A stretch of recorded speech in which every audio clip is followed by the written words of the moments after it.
The oldest and strongest human emotion is fear, and the oldest and strongest type of fear is trepidation of the unknown. When we were children, our parents told us that monsters didn't exist, but we were sure that something was lurking under the bed or in the closet. Fear sees even if our eyes are closed. Welcome to the realm of the arcane. My name is Lon Strickler. Join me as I examine unexplained creatures, strange manifestations, and remarkable realities. Imagine this next hour as a voyage of discovery to strange lands, seeking not for new territory, but for new knowledge of the supernatural. Come on board as we begin this adventure together.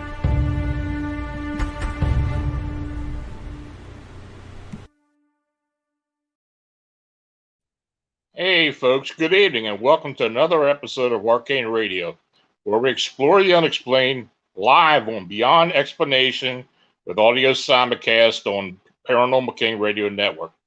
I'm your host, Lon Strickler, coming to you with an uncanny shout of historic Gettysburg, Pennsylvania. I thank you for joining me. Now, before I bring in tonight's guest, I'm going to talk a bit about something that we received recently that has to do with O'Hare again. The information was received by Phantoms of Monsters Fortune Research Investigator Manuel Navarrete on UFO Clearinghouse. And what happened was a USPS sorting facility employee at O'Hare International recalls her scary encounter with a tall, red-eyed winged humanoid in the parking lot. Manuel has scheduled an actual face-to-face interview with this witness, and when that's all said and done and the report's written up for that, we'll go ahead and post it on the website. But in the meantime, this is what we have. She states, I just left work at the USPS sorting facility O'Hare International at about 11 p.m. on Thursday, the 24th of September, and was walking out to my car when I saw something standing at the far end of the parking lot where I usually park. Now, at first, I thought it was a very tall person with a long coat. As I got closer to my car, I unlocked my car, which caused my headlights to come on. The headlight hit the person standing about 20 to 25 foot from my car, causing it to turn and look right at me. I saw that this was not some person, but some red-eyed being in what appeared to be a coat or actually wings, which had spread out as it turned to look at me. Now, at first, I thought it was some kind of very large bird, but I've never seen any bird that stood about 7 foot tall. I'm 5'4", and this thing looked taller than me by at least 2 foot. Now, this thing then started making some type of chirping sound, almost a half chirp and half click, like someone was clicking their tongue, but much, much faster. It then made some type of screeching sound and took off running towards me. It got to within 10 foot of me, and it took off into the air and flew above me. I was screaming hysterically as I crouched down behind my open car door and dove into the car head first. I was in a near panic as I tried to start the car, close it and lock the doors, and turn on my interior lights. I started my car and took off out of the parking lot and flew down the road until I hit the main road. Said I got home and told my husband, who also works at the same facility, and he was the one who told me about the sightings of this thing. I was truly scared and hope I never see it again. This thing is roaming around the area, scaring people half to death. I hope the airport people decide to do something about this someday. Now, this facility is actually located near several other winged humanoid sightings at the airport. It's not far from the graveyard, the cemetery, and the FedEx facility where sightings have been. And like I said before, Manuel had contacted a witness and has scheduled an interview. I also think Tobias may be involved with that as well. So, like I said, any new information that received, I'll go ahead and do an update on the blog, and I'll mention it on the next show. So tonight, I welcome Pennsylvania UFO and Anomalies investigator and colleague Stan Gordon to Arcane Radio. Now, Stan began his interest in the UFO subject and other strange incidents at the age of 10 in 1959. He began in the field investigations of UFOs and other mysterious events in 1965, and is the primary investigator of the December 9, 1965 UFO crash recovery incident that occurred near Kecksburg, Pennsylvania. Stan is a former Pennsylvania State Director of MUFON and has been involved with the investigation of thousands of mysterious encounters throughout the Commonwealth of Pennsylvania. His 3 books, Really Mysterious Pennsylvania, Silent Invasion, the Pennsylvania UFO Bigfoot Casebook, and Astonishing Encounters, Pennsylvania's Unknown Creatures, are the combination of his extensive field research.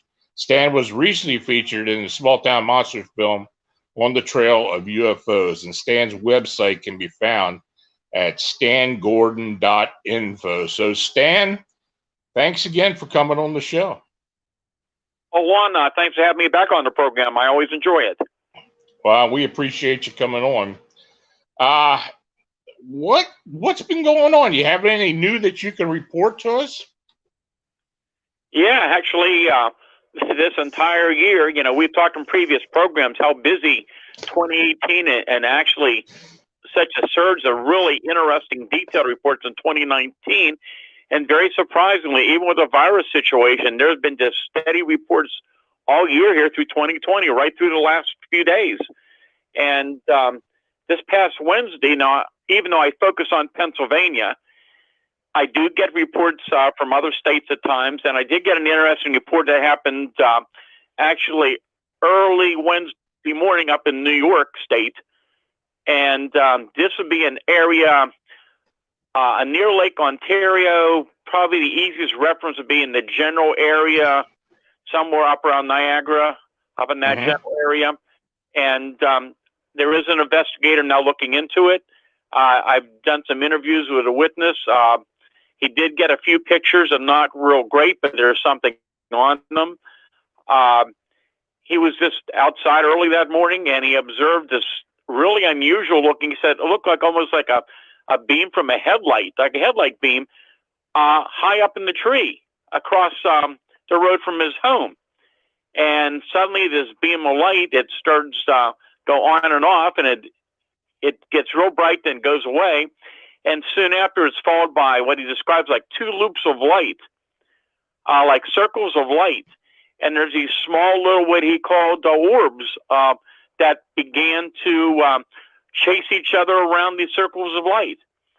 And as he watched these things for a while, a red one, a more of a solid red color one came, I believe he said, from behind the tree and was pretty low to the ground and began to approach towards him, got to about 60 feet away from him. And then it went back. But he watched these things for a considerable period of time.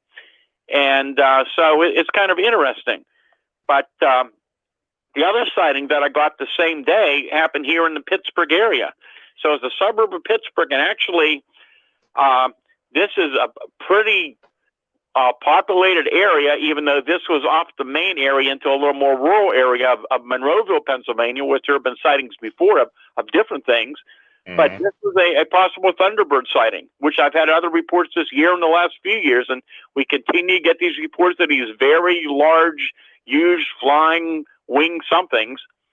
And of course, yes, there's a lot of misidentifications, as with UFOs, but some of the cases are pretty detailed. And I interviewed this person, I believe it was last night or night before again, and was outside on her deck and just happened to be out there looking around when something caught her left eye, caught a motion, a movement, and she looked up, and only maybe about 15, 20 feet away was a group of trees, and only about 40 feet above the trees was this very large, dark huge bird-like object that she said, in trying to compare the size, she said, the only I can compare with would be a hawk, but about 5 times the size of a hawk with a wingspan. And she estimated this thing would have a wingspan that I believe she said she felt that it was probably around 14 foot. And she said what was interesting was that it never flapped its wings. It just soared very quickly. She watched it going around in the sky for a while, and suddenly it made a sharp right turn. And she said, all of a sudden, I have a perfect clear sky right in front of me, no obstruction. It suddenly just vanishes right in front of me and disappears. And she had no explanation why that it disappeared like that. So that's one report that I am looking into right now. Yeah, that sounds interesting. And you've had these wing reports before. Now, did this thing resemble a bird, or did it resemble some type of humanoid? No, she said it was more like a huge bird. And with the Thunderbird reports, I've investigated multitudes of these sightings, and a lot of the historical Thunderbird sightings we get, they look like a huge overgrown turkey vulture, kind of dark brown or black in color. And again, very difficult to judge altitude and size, but in some cases, these huge flying creatures that have been very low to the ground are actually on the ground. I mean, I've had incidents where on the highway, they're eating roadkill and they're blocking the roads, so the motorist has to stop their vehicle, and they're sitting there. In one case, they're looking eye to eye. I've more than one case like that. There was one amazing case a number of years ago, and actually in a bordering state of West Virginia. And I mean, this thing was huge. It was a 2-lane road early in the morning in daylight, and it's hopping from one leg to the other, trying to get up off the ground because of its huge size. And the witness is watching these wings flapping, and there's dust and dirt coming up off the end of the road, and it finally got up over the trees and was gone. And he was so amazed by what he saw, but he had a really good idea of the wingspan, and he went back the next day and measured. It was 21 feet across. Wow. But wow, that's big. He also had other reports of winged humanoids over the years. And I've interviewed other people from out of state over the years that have had something like a huge winged humanoid come down right over top of their car. But I also had that case I looked into back in, 2011 up in Butler County. And that case became something of interest to a lot of people in the field. They end up calling the Butler Gargoyle. Right. And that in March of 2011, that was between Shakur and East Brady, up north of Pittsburgh, up in Butler County, which has had a very long history of UFO sightings, Bigfoot encounters, cryptids, weird phenomena. I mean, I was up there in the 60s looking at the cases, and there have been many, many reports. But in that particular case, the man who I've interviewed multitudes of times, I've got to know him and his family very well. He's a very professional businessman. He's riding down the road late that night, and his headlights catch something ahead of him in the field to the right. And he thought at first it was a deer. And as he pulls up a little closer and has his high beams up, this huge creature suddenly that was hunched down, suddenly rises up, and it was very muscular, very tall. He had a right in his headlights. It took 3 big steps across the road and gone into the woods. And he told me when I interviewed him the first time, he said, I've heard stories of Bigfoot in my area, but he said, this was not a Bigfoot. He said, this thing's at least 8 feet tall, but it had smooth leather-like skin that was either dark tan or a light brown color. And the head, he said, was flat in the front and rounded out, kind of like an aerodynamic helmet. And the top was not quite a point, but it looked like a ridge on top of the head. The face was flat. The eyes were kind of swept back. The ear was long and flat, came up and back, was pointed backwards like a flap. The arms were muscular. He said they were a little longer than that of a human. It had claws. He said the one thing that really stood out was its extremely muscular legs. He said the legs looked not much different than a human, and that they looked like they were bent backwards. And he said it appeared to have wings on its back, which were tucked into its body, with the wingtips extending towards the side of its head. And it walked in front of a big sign. He went back and measured the next day. It was over 8 foot, so this thing was a little taller than 8 feet tall. Within days, numerous other people were reporting the same thing to the local BORU research group up there in the Butler County. And my understanding is in the last year, I guess it had been last year, there were allegedly more sightings of it, or at least a sighting of it in the same general area. Well, this happens to be a phenomena that it kind of raises its ugly head every once in a while in Pennsylvania. Now, I do know Butler County has had a lot of strange things happen. And, you know, of course, I had my encounter in '88 with something that was winged and looked like a humanoid, very similar to what we're seeing out in Chicago. But as well, I've gotten reports down here in York and Adams County as well. So I don't know. It's kind of bizarre. You know, the more recent case that I mentioned to you off air was this cow-sized, possibly canine type being that was seen near Shippensburg. Now, this guy is a garbage hauler, and he was out, early in the morning at work, and he saw this thing out in the field. And he said he thought actually it might have been a cow or a bull out there. But he said when it raised up, it was muscular, and it had that sloping back like what we get descriptions of with these quadruped canine cryptids. I think I sent that to you at one point. So what do you think about that, Stan? Well, all I can tell you, Lon, is, I've been doing this now for 61 years. And the more I know about it, the stranger the phenomena is. And there are so many different types of cryptids being reported, including what you described. And a lot of these possible what they call dogman sightings, which I think you're kind of referring to, I don't think they're anything new. I mean, if you go back to my Silent Invasion book, which focuses on that massive Bigfoot UFO wave here in Pennsylvania in '73 and the '74. I mean, that was the most amazing series of events that went on for months and months. And there were multitudes of Bigfoot sightings that went on, many in daylight. And while you had a lot of your so-called typical Bigfoot descriptions being reported, there were some variations as well, especially people who were extremely close to these creatures. When I say extremely close, I'm telling you within feet. And some of those people were basically looking right into the face of these things. And they're describing the head and the face more like a wolf with fang-like teeth, luminous, glowing red, orangish red, glowing eyes. And in some cases, people reported that these things would run for a while upright, and then would get down on all fours, and then sometimes get back up again and run away. So I don't think it's a new phenomena.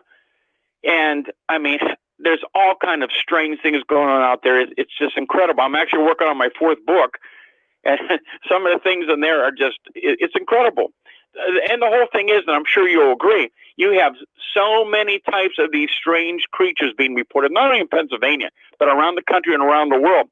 It's just impossible to have so many type of unknown species of animals running around. But at the same time, you have so many credible eyewitnesses who have no reason to make up these stories. And I'm sure probably the same with you. Probably 95% or more of the witnesses I interview don't want any publicity. Most of them would never believe what they saw until they saw it. Many of them had a life-changing experience. So there's got to be something else we're dealing with. And, I started writing about in the '70s some of those very strange cases with Bigfoot and UFO seen together and other phenomena with a Bigfoot being reported. And there's more and more of this in more recent years, which continues to suggest that we're dealing with something that's much stranger than just an unknown animal.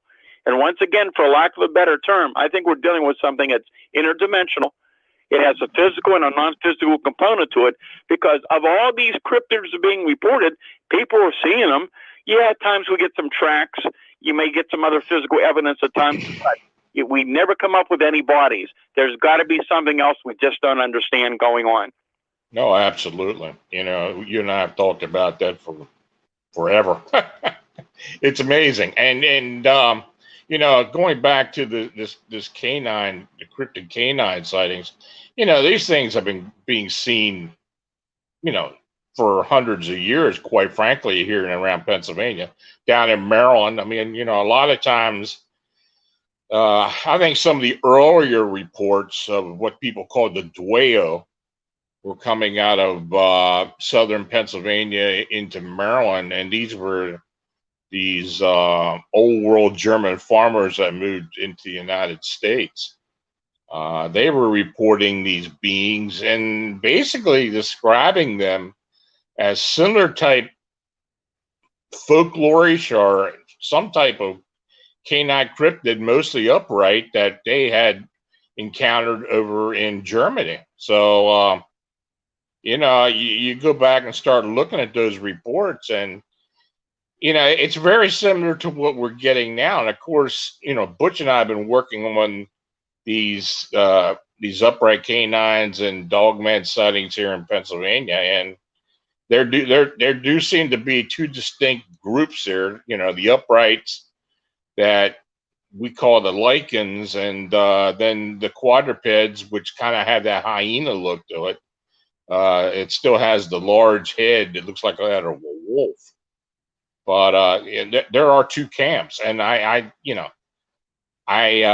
it's unexplainable. But you know, you talk about the interdimensional aspect to this, and you know, hopefully, I hope we get some more information as to being able to make that theory stick somewhat more than what we know from just what our conjecture. Yeah, it's just the phenomena. It's so complex, and you know, if I hadn't been involved in this for so many years, doing firsthand interviews with literally thousands of witnesses over the years, when you begin to see the patterns from years ago, you get down there and you interview these people in person. Sometimes, you know, my teams back in the 70s and 80s, we'd be on the scene within minutes to hours of these incidents in many cases, and to see the emotional reaction of the witnesses, to see how they responded, to see the animal reactions at the scene, to see sometimes various physical evidence, you began to realize something is going on out there. And everybody is not making up these stories. And when you begin to get so many little details from different people who have no way of knowing each other, especially in the 70s, for example, when there was no cell phones, no internet, people didn't have any way to communicate a lot of this information. And over the years, you get some really interesting, detailed information that you just cannot dismiss. Mm. Yeah, more recently, we've been receiving a lot of UFO reports, mostly orbs, a lot of orb reports, especially coming out of your area, out in and around Pittsburgh and in western Pennsylvania. Has there been an increase in those type of sightings for you? I hear about them quite often. Yeah. And, you know, I started talking about this years and years ago. I started investigating what I called the mini UFOs back in the 1960s. And even today, you don't hear a lot of people talk about that. I mean, they might use the term orbs. It may or may not be exactly the same thing, but maybe what people are, in fact, describing. And when I investigated those cases back years ago, a lot of these incidents, whatever these objects were, they were generally spherical, but not always. Sometimes there was other type of shapes being reported, but they were small. They were generally an inch or two, maybe a foot or two in diameter. They were small, but the interesting point was they were low to the ground. They came very close to people. I mean, I've had cases where people, I mean, they could have reached out and grabbed these things. They were so close. I've had them in recent years pacing cars, entering vehicles through open windows, entering people's homes through open windows, fly around, glide around, generally go back out the windows, but I've had reports to go right through the walls. And they're fascinating. But I think the more interesting thing is that in more recent years, not only in Pennsylvania, but all across the country, I've talked to a lot of people in the Bigfoot field. And there's more and more reports of these unusual, generally spheres of light, small spheres of light, but once again, not always, sometimes other odd light configurations being reported in areas where there's a lot of history of Bigfoot activity, or you're also getting reports of Bigfoot being associated with these lights or these spheres of light. And of course, that goes way back to 1973. when they had that incident outside of Pittsburgh, where witnesses were out there that evening, and they see this white Bigfoot with a white hairy Bigfoot running across the road towards the woods, and this thing was carrying a small sphere of light in one of its hands. Mm. And then a short time later, this object came across the sky and projected a beam of light down into the woods where the creature ran into. And in more recent years, there have been other somewhat similar kind of reports coming in. There was an incident outside of Pittsburgh in 2019, and from my memory here, and I have to try to look up the details. If I can here in a few minutes, I'll try to look for you. But it was early morning hours, as I recall, and a man happened to get up and was looking out his kitchen window. It was near a wooded area, and he sees this small Bigfoot, maybe 4 to 5 feet tall, and it's running across the road, or rather through his yard, towards this wooded area, and enters a particular area of the woods. And as soon as the creature entered that area of the woods, within seconds, at the same exact location, a bright sphere of light about 3 or 4 inches diameter suddenly appeared. And he said it was like looking directly into the front of a flashlight, but it was only about 4 feet or so off the ground. And he said it moved a short distance and then it vanished. And a few seconds later, the light came back on about 10 feet away. And this time the small sphere emitted a bright beam of light that extended out about 10 to 12 feet. It suddenly disappeared and vanished and was gone. Mm. So there's something going on with this light phenomenon and the association with Bigfoot. And I started noticing this, that connection back in 1972, when we had a series of incidents here in Westmoreland County in a wooded area where people had lived around there for years and years and nothing had ever happened. Then suddenly, the people around there began to report loud screams and cries and howls, something heavy walking in the woods. They actually saw a Bigfoot creature chasing a dog. They found strange footprints, strange lights, and they began to report these small little spheres of light very close to their homes, under bushes and trees. So that's when I first began to realize something odd was going on. Mm. We have a question in the chat. Do you have any instances where the witnesses have had any sort of communication with any of the beings that you report about? Actually, yes. And it's something that's not commonly talked about. And I can tell you, with my cases, it's extremely rare. Mm-hmm. And it's mainly because it's strange enough for a witness to share their experience with, for example, seeing a Bigfoot. But when there's some other even stranger elements, it's much harder for them to even want to discuss it. But this has happened. There have been reports, and not only in Pennsylvania, but in fact, it seems to be more common out in the West and in the Pacific Northwest, I understand, where some people claim that they've had telepathic communication with a Bigfoot.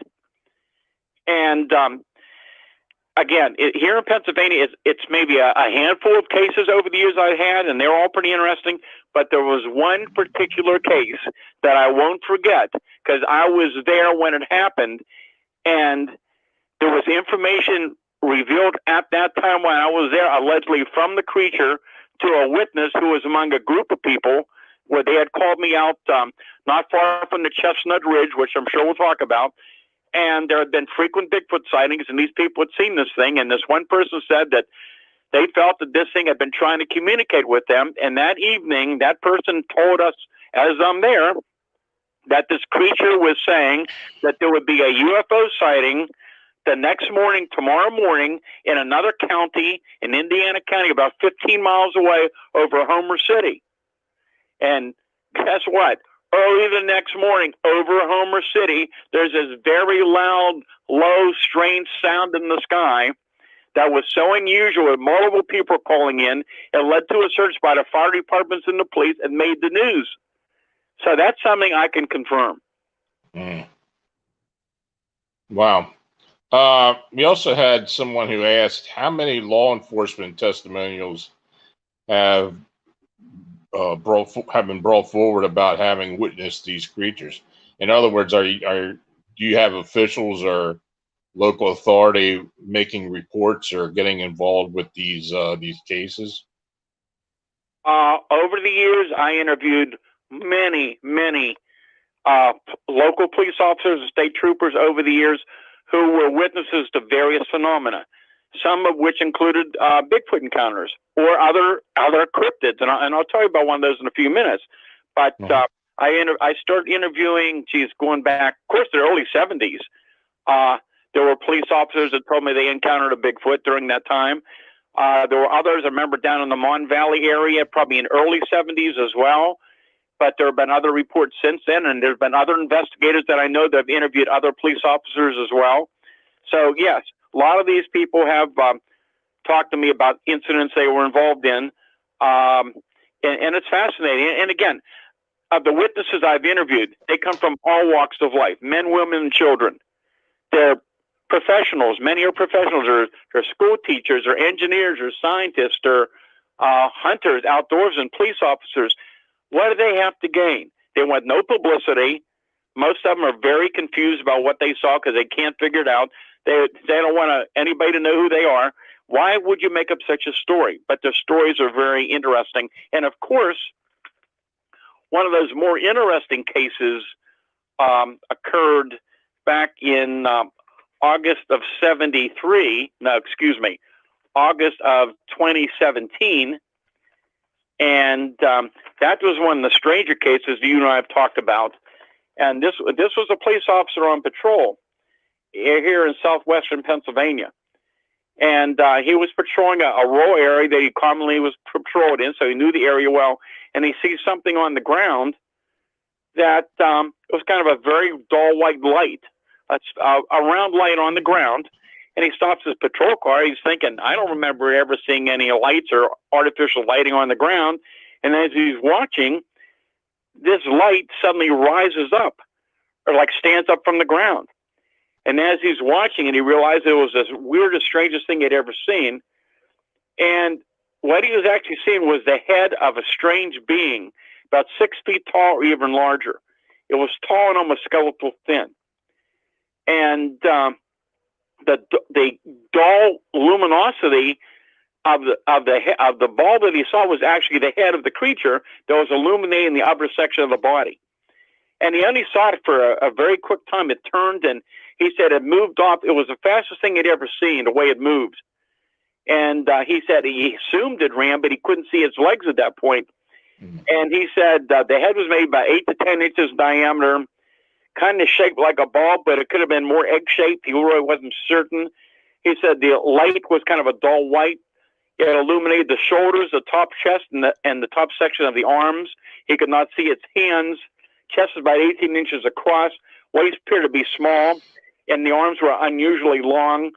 And the limbs looked skeletal with no muscle mass, and the skin tone was a dull grayish blue, and he could not see any facial features at all. And it was kind of sickly looking. Mm-hmm. And after the thing was gone, he pulled his vehicle up, put a spotlight on, and there was no tracks or anything around. But that was kind of the beginning of the series of other similar reports that were coming in from different areas across the state. In fact, interestingly, this case I'll tell you about right now, it happened probably just a couple weeks after that one, and this person didn't know anything about that. And I interviewed this woman again a few days ago. And this happened, she's from that area there, I'm going to guess 30-some miles away. And this happened during one evening, and it's about dusk, and there's this object in the sky over top of the trees, like a disc with multiple lights on it, bobbing around. And she said what was so unusual was there was something hanging down from the object, kind of looked like an electrified rope made up of neon lights hanging down from the object. And shortly after that, and as the thing's still hovering there, she hears this very loud, incredibly weird sound. She said it was like a loud, steady, and almost an angry noise. And she's familiar with the owls in the area. She said that's not what it was. So as this object is still hovering there, she noticed this figure approaching from about 40 feet away. And assumed at that point it was a neighbor or somebody. This thing's maybe around 6 foot tall, and said that the head was kind of egg-shaped. The color of the creature was odd, gave the impression it was sickly looking and poor health, looked like a very light cream to an ivory color, but could not see any facial features again. And appeared to be thin and hairless, similar to what the police officer had described. And it actually approached at one point. It approached her and came, I believe, to about 20 feet away from her. And she was so frightened. She said she was just so scared, she just couldn't even move or talk. And then suddenly it just seemed to fade away and disappear.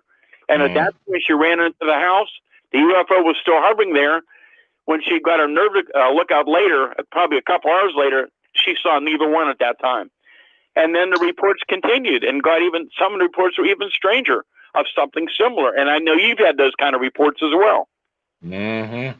Yeah, these hairless, pale colored humanoids, and that's something that I'm getting more and more, as time goes on. And of course, we've got a couple here in Pennsylvania. But with that story or that account you just mentioned, it seems that these may be UFO related, possible extraterrestrial related. Well, we don't know. That's the only one I can think of, that there was a UFO reported in conjunction with the sighting, but other reports there was not that I'm aware of.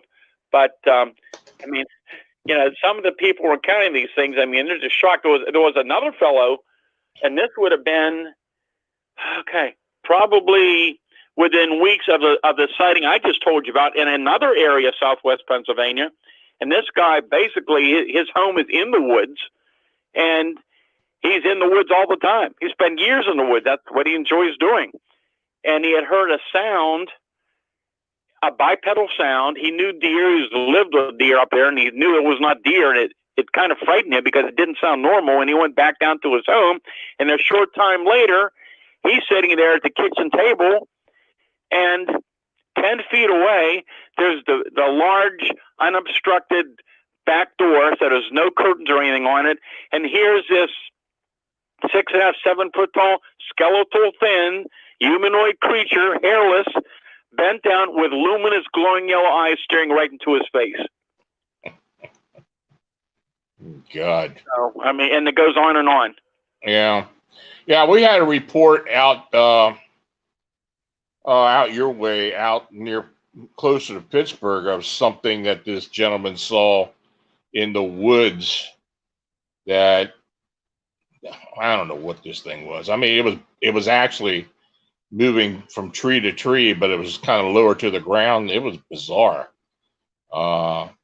Actually, when I talked to Eric about it, Eric Altman, he said the location was actually real close to where he works at. So I don't know what this person saw, but yeah, you're right. These bizarre pale humanoid sightings are popping up more and more.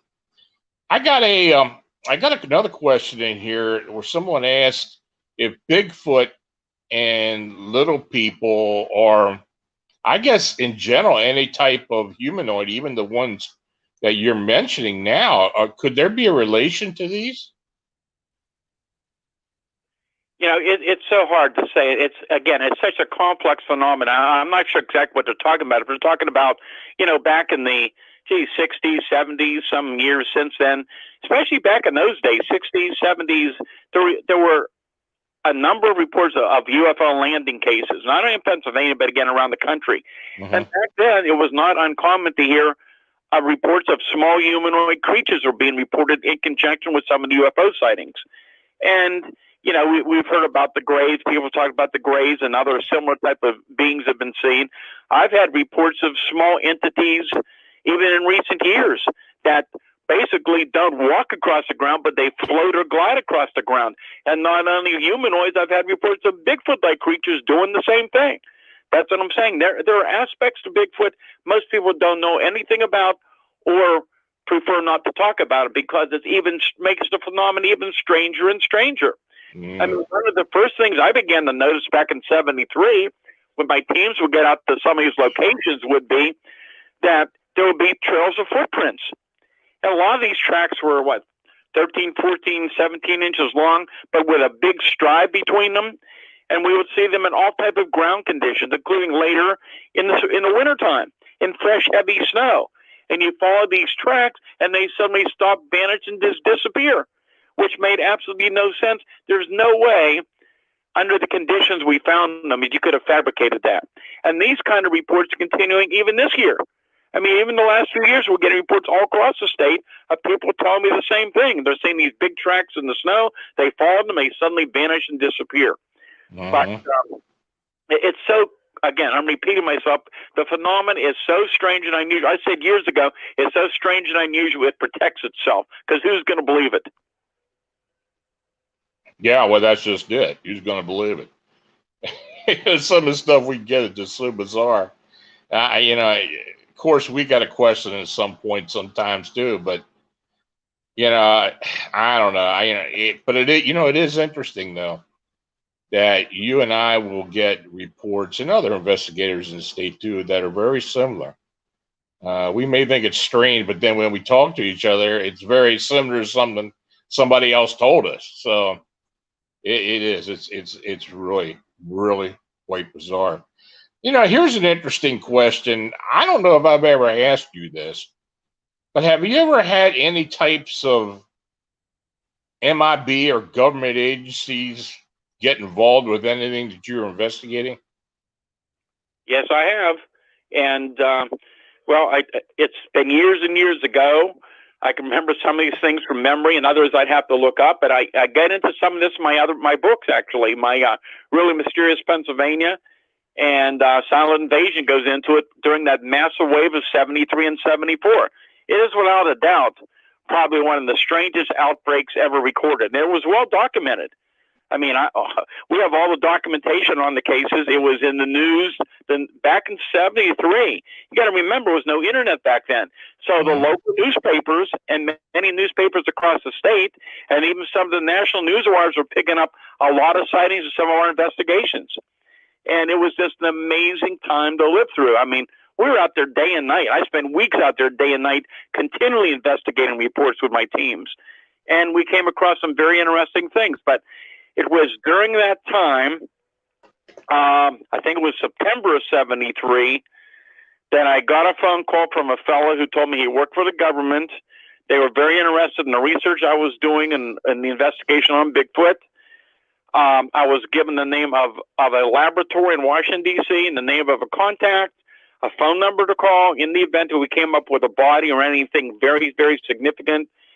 And anyhow, in the weeks around that time, I also got calls from other government offices of government representative, and they requested a meeting, which we did have. I had two representatives from one of the congressman's office come to visit me. They were very open-minded. They were very interested. In fact, I kept in contact with them for quite a long time.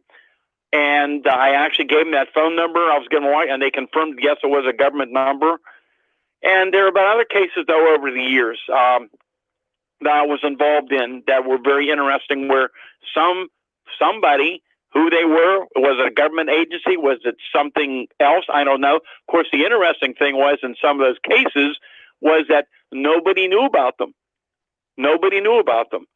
And the witnesses were contacted, and some very interesting things came up in some of those cases. So, yes, I've had some cases. One was a case where back 1980s, where a car was riding down a major road in Blair County, and this object rises up out of the field, goes over top of the car on the road, and lifts the car up sideways at an angle up off the road, and the driver is pushed down into the driver's seat, and with her weight, she's able to bounce it to get back level. And it was a very, very interesting case. She had a number of different physical ailments afterwards.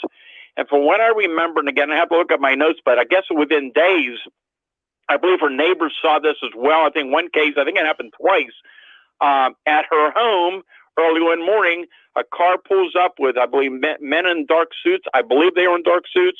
They had very long strips of tape. They were going over every section of the car as though to pick up any fragments on there, supposedly, probably to study to see if they can find any information out. But those are just a couple of the reports I can think of right off the top of my head. Mm. Well, you talk about Blair County. We've gotten some really strange things out of there. I mean, you know, that Altoona area, then a little bit further south into some of the game lands. There've been a lot of, especially upright canine reports coming out of there over the years. And that's, go ahead.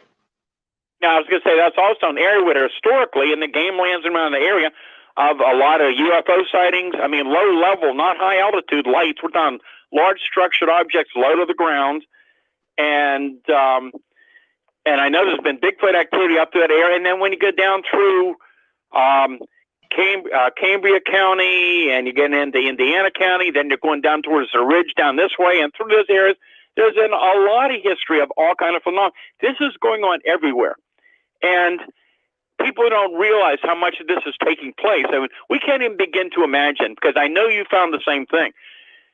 There is no clearinghouse for these kind of reports. I get many reports. You get many reports. There's other researchers I know. They get reports. There's other organizations that get reports. There's no one depository for all the cases. We don't even begin to know how much of this is going on. Oh, yeah, you're right. There is yeah, you're right. Exactly.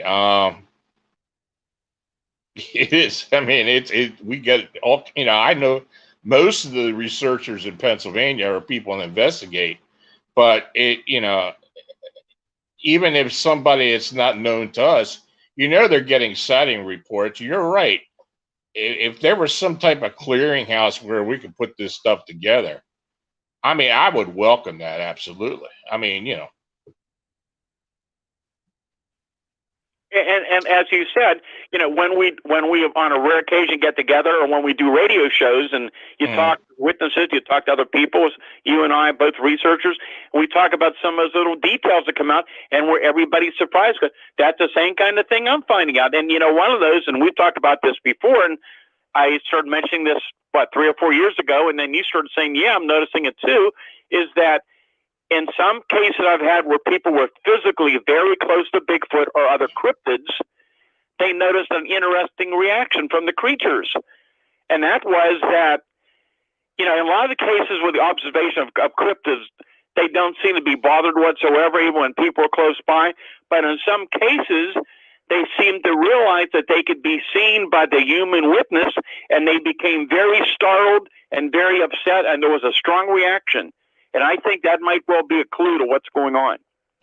Well, you're right. I mean, and that's something we've been, you know, you and I both have been noticing. And, you know, I have had several witnesses tell me that they would, you know, say they'd be in the woods and they'd see this thing and they just would watch it, and this thing would turn towards them and notice that they were looking at them, and they would react. I mean, they would react not like they were just running away, but they would look at them surprised, and they could see that surprised look on their face. That, you know, that's not just with Bigfoot as well. I mean, I think these upright canines have kind of reacted to some people, you know, realizing that they could see them. I mean, is it to the point where these cryptids believe that they're either cloaked or, you know, not being able to be seen, and then realize that, oops, you know, I'm being seen, you know, are they trying to stay cloaked at some point? Are there certain people who can see them and others that can't? I mean, that's an interesting question. And again, that, you know, that's something that I started, again, talking about years ago. I began to study the backgrounds of witnesses. Oh, this is going back to the 70s. And I began to realize, interviewing a lot of witnesses, and began to study their backgrounds as best I could. But you got to remember, you know, you're limited. There's no funding. I have 2 organizations of hundreds of people investigating reports. I'm working full time, have a family, so you're limited. You just can't do everything. But what I began to learn was that it may well be possible that, one, there are a lot of just sporadic encounters with various creatures that different people see, but there are some people from the time they're little throughout their life that they have encounters with various paranormal phenomena and cryptids and UFOs. And it may well be that certain people have certain abilities. They're able to perceive certain phenomena that other people can't. And it may well be that the phenomena might be attracted to them. Yeah, I think there's something to that. I really do. You know, there's something else that's been popping up more and more are these Glimmerman sightings. In other words, you know, if you understand what I'm talking about, like with the Predator movies and these cloaked beings, and they kind of have that glimmer or shimmering effect to them. I mean, what do you think? You think that these may be cryptids that are cloaking at some point? I mean, is that a possibility? It's, yeah, I keep repeating myself, and I'm saying the more I know about it, the stranger it is. And talking with other researchers around the country for years and years, it's so unusual. It's so hard to believe. But one thing I believe to be true is that I noticed that there was an energy connection to one low-level, close-range UFO encounters.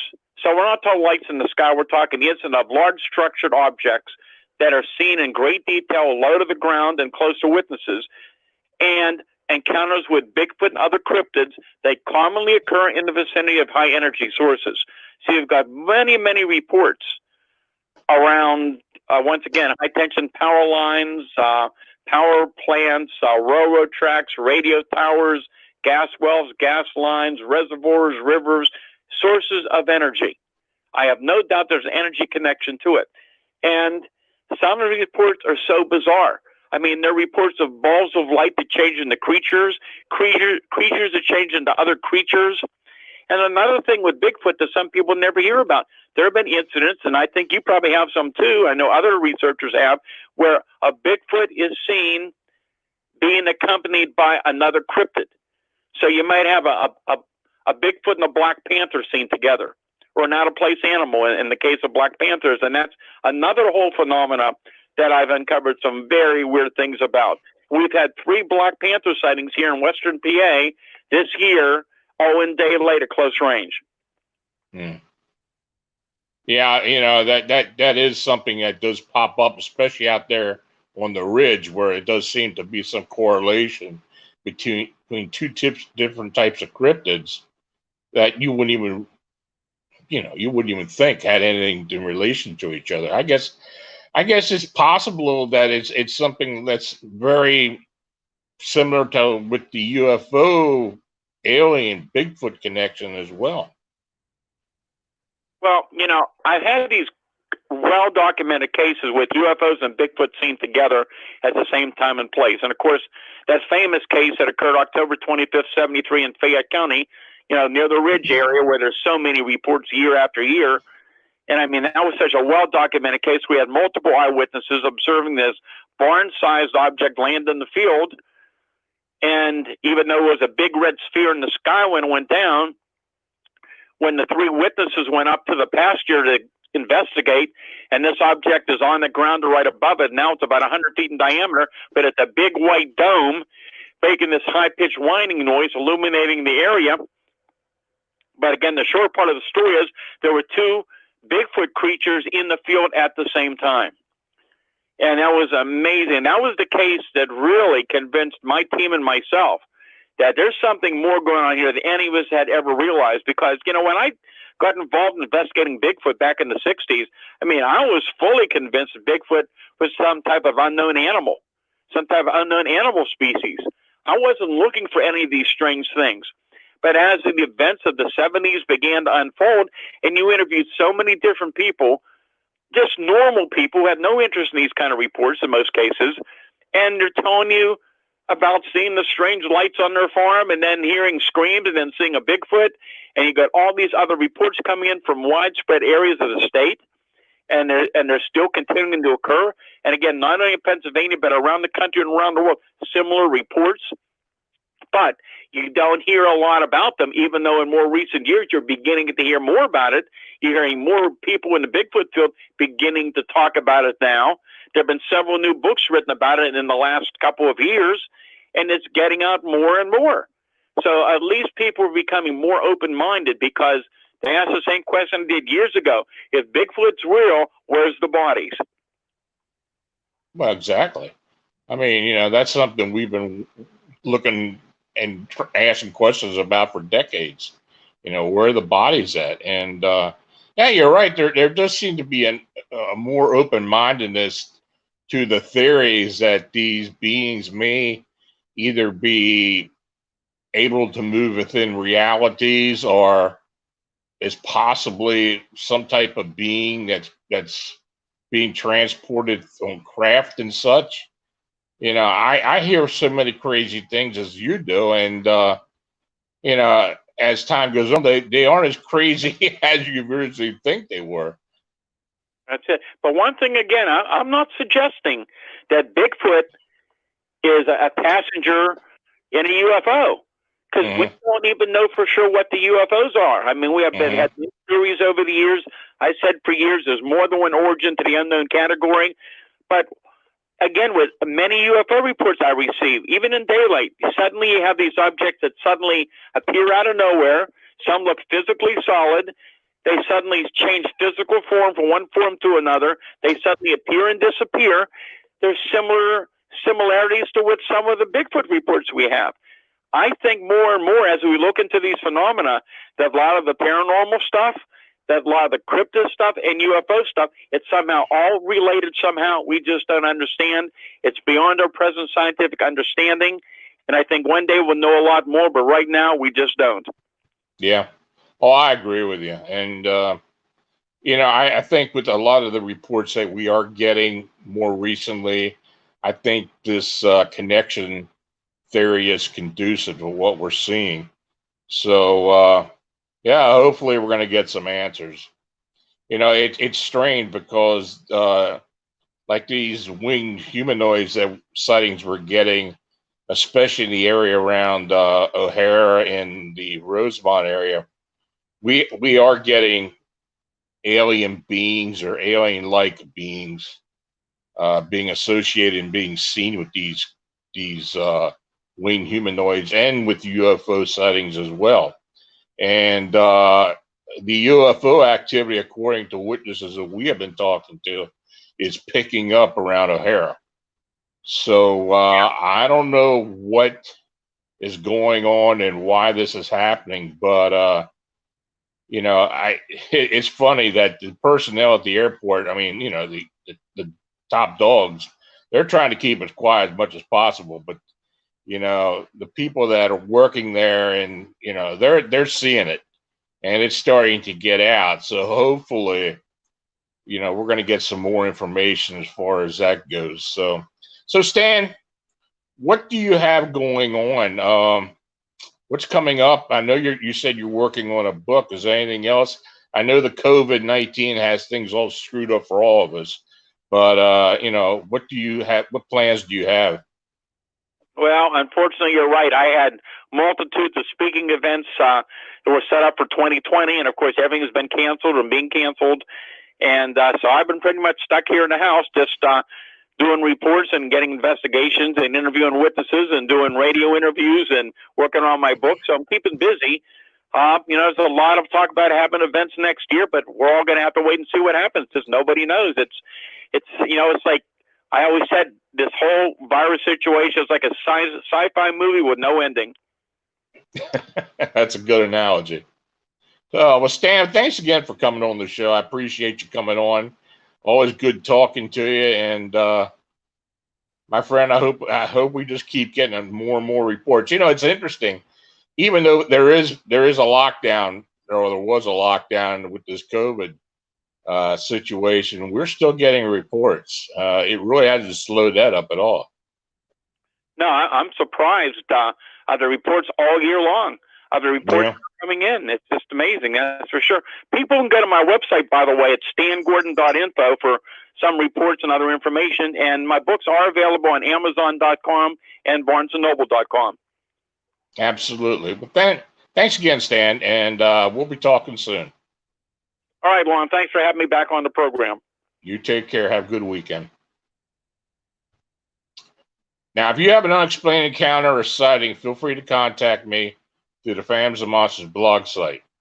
Now, if you're interested in supporting Phantoms of Monsters and Arcane Radio, you can use the PayPal donation buttons on the blog and newsletter. Now, our YouTube channel, Beyond Explanation, has a lot of new content being added all the time, and we're also keeping the Arcane Radio archive shows there as well. So check it out and subscribe. You know, I again want to thank Stan Gordon for coming on the show this evening. And I especially want to thank you for listening to the show and participating in the chat. Stay healthy. Have a safe, enjoyable weekend. Good night.